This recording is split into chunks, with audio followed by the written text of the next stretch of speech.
السلام علیکم ناظرین، آپ کا میزبان سعید نذار خلیفہ آپ کی خدمت میں حاضر۔ آپ دیکھ رہے ہیں پکار نیوز نیٹ ورک کی خاص پیشکش۔ اس ٹائم ہمارے ساتھ موجود ہیں مولانا سعید مبارک شاہ صاحب۔ آج بات کریں گے یہ جو عید آنے والی ہے، جو کہ بقرہ عید کے نام سے جانی جاتی ہے یا پھر عید الاضحیٰ کے نام سے بھی لوگ جانتے ہیں اس کو، تو اس حوالے سے ان سے ہم مختصر جاننا چاہیں گے کہ جو عید کس طریقے سے منانی چاہیے، اور خاص کر بقرہ عید کے بارے میں قربانی کا جو صحیح طریقہ ہے وہ کیا طریقہ ہے اور کس طریقے سے لوگوں کو قربانی کرنی چاہیے۔ جی مولانا صاحب، آپ کا بہت بہت شکریہ ہمارے پروگرام میں۔ جی جزاک اللہ خیرا۔ الحمدللہ وکفا والسلام علی عبادہ الذین اصطفیٰ، اما بعد فاعوذ باللہ من الشیطان الرجیم، بسم اللہ الرحمن الرحیم۔ فصل لربک وانحر، وقال تعالی فی مکان آخر لن ینال اللہ لحومها ولا دماؤها ولكن ینالہ التقوی منکم۔ صدق اللہ مولانا العظیم وصدق رسولہ النبی الکریم، ونحن على ذلك من الشاہدین والشاکرین والحمد للہ رب العالمین۔ سب سے پہلی بات، آپ کا تہ دل سے شکر گزار ہوں کہ آپ کے اس میڈیا کی وساطت سے اگر دین اسلام کی کوئی بات امت مسلمہ تک پہنچے تو یہ آپ کے لیے بھی باعث ثواب ہے اور میرے لیے بھی باعث ثواب ہے۔ جہاں تک قربانی کا تعلق ہے اور اس عید الاضحیٰ کا تعلق ہے تو احادیث کے اندر اس کے بڑے فضائل بیان کیے گئے ہیں اور قرآن مجید کے اندر بھی اس کے فضائل بیان کیے گئے ہیں۔ سب سے پہلی بات یہ ہے کہ عید الاضحیٰ جو ہے یہ بہت بڑا دن ہے اور عظیم دن ہے، عبادت والا دن ہے۔ حدیث کے اندر جناب رسول رحمت صلی اللہ علیہ وسلم نے فرمایا کہ اللہ تبارک و تعالیٰ کو قربانی کے ان دنوں میں سب سے جو پیارا عمل ہے، سب سے محبوب جو عمل ہے وہ ہے یوم النحر، یعنی قربانی کرنا، خون بہانا۔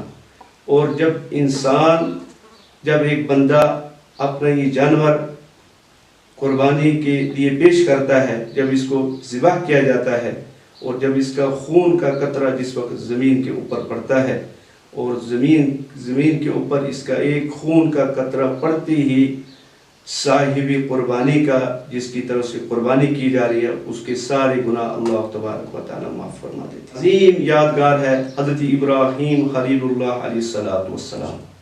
ایک موقع پر وقال اصحاب رسول اللہ صلی اللہ علیہ وسلم یا رسول اللہ ما هذه الاضاحی، یعنی اللہ کے پیارے رسول صلی اللہ علیہ وسلم کے جب ان قربانی کے متعلق صحابہ نے عرض کیا یا رسول اللہ ما هذه الاضاحی، قربانی کیا چیز ہے؟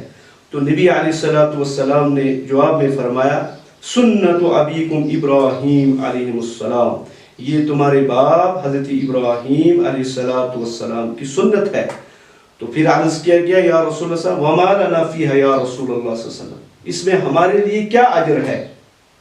تو اللہ کے نبی صلی اللہ علیہ وسلم نے فرمایا بکل شعرۃ حسنہ، فرمایا جانور کے جسم پر ایک ایک جتنے بھی بال ہیں اس ایک ایک بال کے بدلے میں اس کے نامہ اعمال کے اندر ایک ایک نیکی لکھی جاتی ہے۔ تو پھر عرض کیا گیا یا رسول اللہ صلی اللہ علیہ وسلم فالصوف، جانور کے جسم کے اوپر جو کھال ہوتی ہے، اس کھال کے اوپر جو بال موجود ہوتے ہیں اس میں ہمارے لیے کیا ہے؟ تو رسول رحمت صلی اللہ علیہ وسلم نے عرض کیا، فرمایا جواب میں کہ اس جانور کے جسم کے اوپر، اس کی کھال کے اوپر، اس کی چمڑے کے اوپر جتنے بھی بال ہیں، ہر ایک بال کے عوض اس کے نامہ اعمال میں ایک ایک نیکی لکھی جاتی ہے۔ جی، تو یہ تو سنت بھی ہے اور صاحب نصاب پر قربانی کرنا۔ مولانا صاحب، شریعت کے طور پہ کس طریقے سے کن لوگوں پہ قربانی واجب ہے اور کیا کچھ حکم ہے شریعت کے حوالے سے؟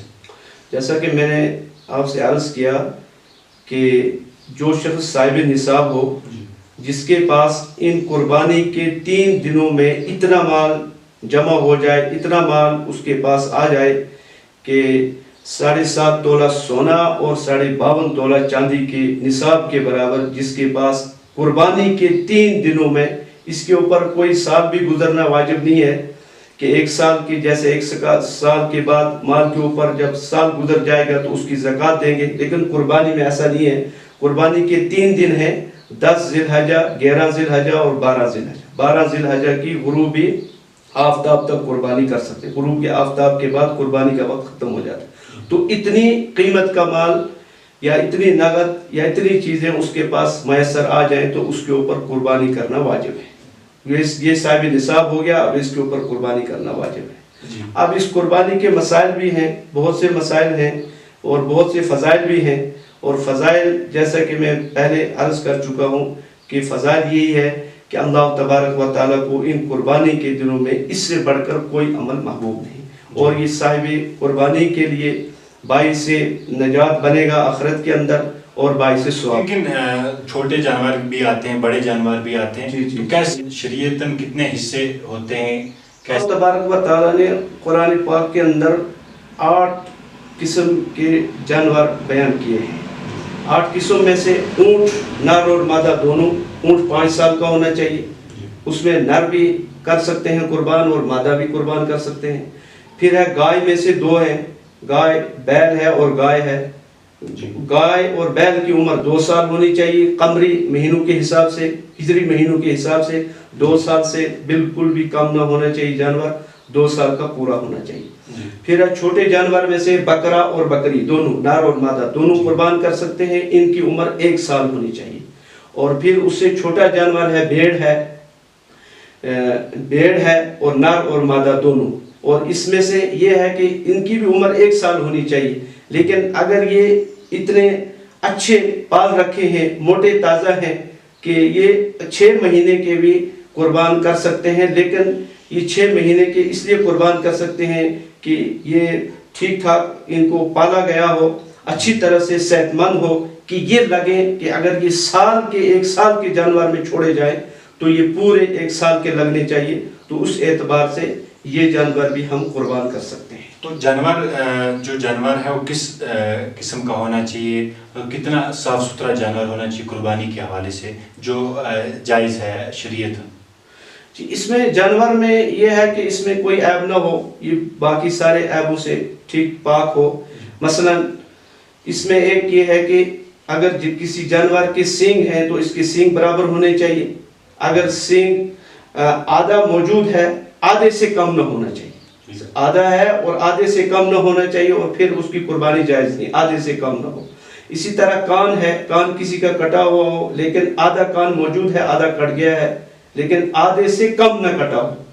इसी तरह टांग का भी मसला है कि चलता ठीक से चल सकता हो, यानी कि वो चलने में लंगड़ाता ना हो, तो ठीक तरह से चल सकता हो, तो उसकी कुर्बानी भी जायज़ है। इसी तरह दुम का मसला है, दुम अगर आधी मौजूद है तो कुर्बानी जायज़ है, आधे से कम कटी हुई है तो फिर कुर्बानी जायज़ नहीं। फिर ये ऐब पैदा हो गया जानवर में, इसकी कुर्बानी जायज़ नहीं।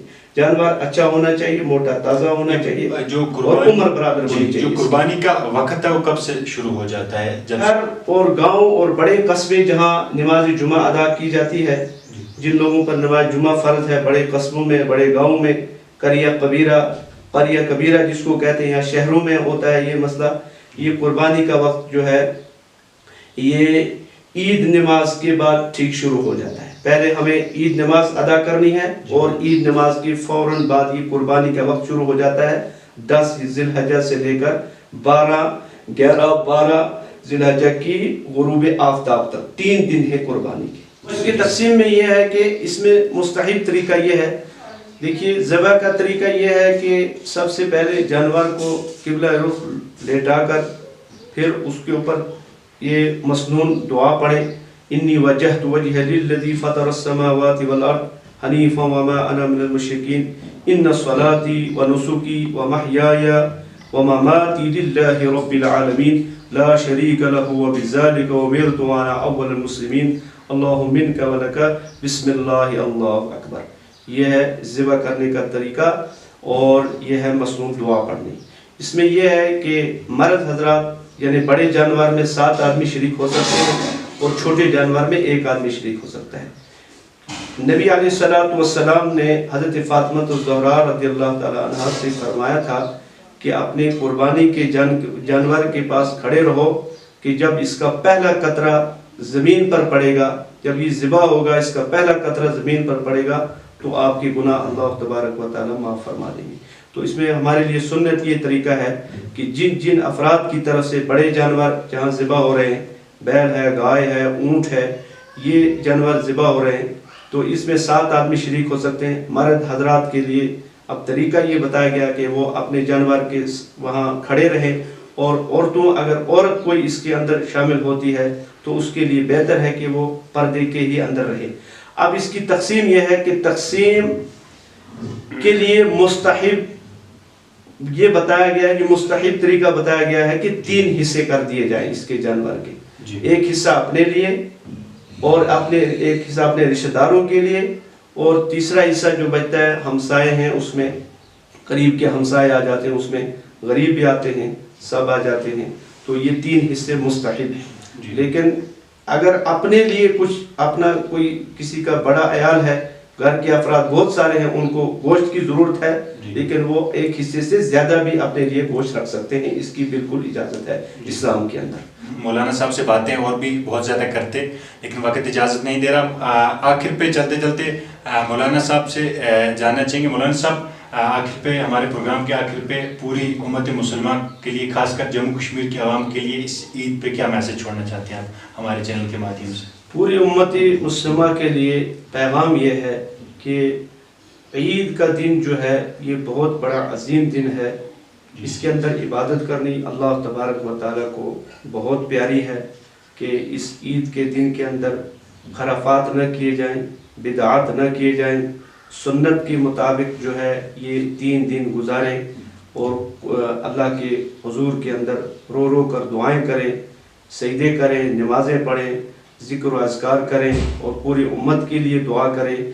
और ये ईद जो है ये सादगी के साथ मनाएं, क्योंकि कोविड का भी मसला है, इसमें बहुत से लोग परेशान हाल हैं, गुरबा हैं, उनका भी ख्याल रखा जाए, और ईद जो है बड़ी सादगी के साथ मनाया जाए, क्योंकि हदीस के अंदर जनाब रसूल रहमत सल्लल्लाहु अलैहि वसल्लम ने फरमाया कि सादगी जो है ये निसफ ईमान है, यानी सादगी जो है ये ईमान का हिस्सा है। इसलिए बेहतर यही रहेगा हमारे लिए, और कामयाबी इसी में रहेगी कि हम ईद की जो जितनी भी तकरीबात हैं इन 3 दिनों के अंदर आएंगी, वो सारी जो सारी हैं शरीयत के मुताबिक गुजारें, शरीयत के मुताबिक करें। इंशाअल्लाह हमारे लिए इसमें भी नजात है, पूरी उम्मत मुस्लिमा के लिए इसके अंदर नजात है, कामयाबी है, और अल्लाह तबारक व तआला हमें इंशाअल्लाह इन दिनों के अंदर अपनी रहमत से नवाजेंगे, और पूरे मुस्लिमा की अल्लाह तबारक, पूरी उम्मत की, बल्कि पूरी इंसानियत की अल्लाह तबारक व तआला हिफाजत फरमाए,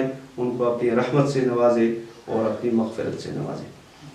बहुत बहुत शुक्रिया मौलाना साहब हमारे साथ अपना कीमती वक्त देने के लिए। हम आज के ख़ास प्रोग्राम में, आज के ख़ास इंटरव्यू में मौलाना सईद मुबारक शाह साहब से बात कर रहे थे, जो कुर्बानी का सिलसिला है वो कैसे अमल में लाया जाए शरीयतन, और जो अब बकरा ईद आ रही है उस हवाले से क्या कुछ पैगामात हैं। दीजिए अपने मेज़बान सईद रज़ा खलीफ़ा को इजाज़त। अल्लाह हाफिज़।